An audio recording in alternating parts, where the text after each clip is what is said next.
Oh, listen, this is what we got. Charles Crouch, former Navy SEAL, author, leader after God's own heart. I spent a little bit of time with him. I read his book. It's a very thorough book. It's been well researched from what I can tell. I want you to welcome Charles Crouch to the podium, please.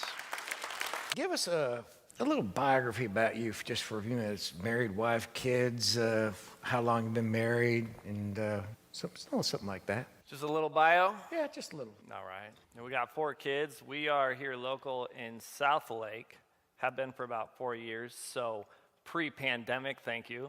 Before that, we did a couple of years around the nation in an RV, and so you want to find out what's really in your heart, live on the road with your family. I think for about 20, 21 months, I was no more than 50 feet away from my entire family, 24/7, 365. And we prayed for people every day, everywhere we went, and did a lot of ministry around America. You name a city, we probably prayed for somebody there.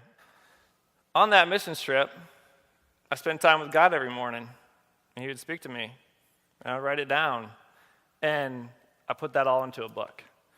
So I think if you knew me in high school, you would laugh that I actually wrote a book. I didn't really pay attention in English class. I kind of just daydreamed and ADHD, and I would always think about what I'd be doing if I wasn't sitting in English class.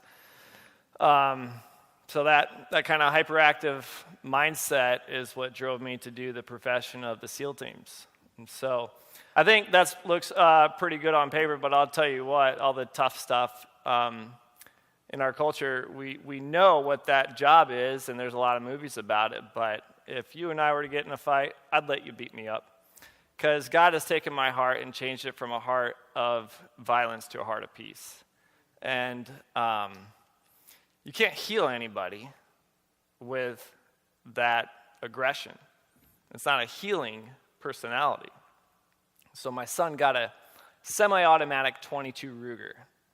And I saw him. He's probably 10 or 11 when he got it, and he had it in his hands, and I saw this look in his eyes like he was powerful. And I said, "Son, who are you going to heal with that gun?" And he looked at me and kind of questioned.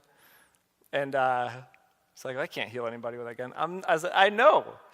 You can't heal anybody with that gun. That's not real power. Real power is having the peace of Christ in your heart. And so really today what I would like to do is be an example of opening my heart to you. Just like Paul says, I've opened my heart to you, now you open yours to me. So can we make a deal?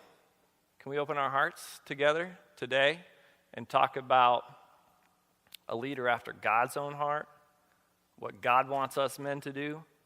I think it's actually very rare that men kind of take down these shields that we build up. And to be tough, I think, is synonymous with being able to be transparent and be vulnerable and really be this man of peace that God wants us to be.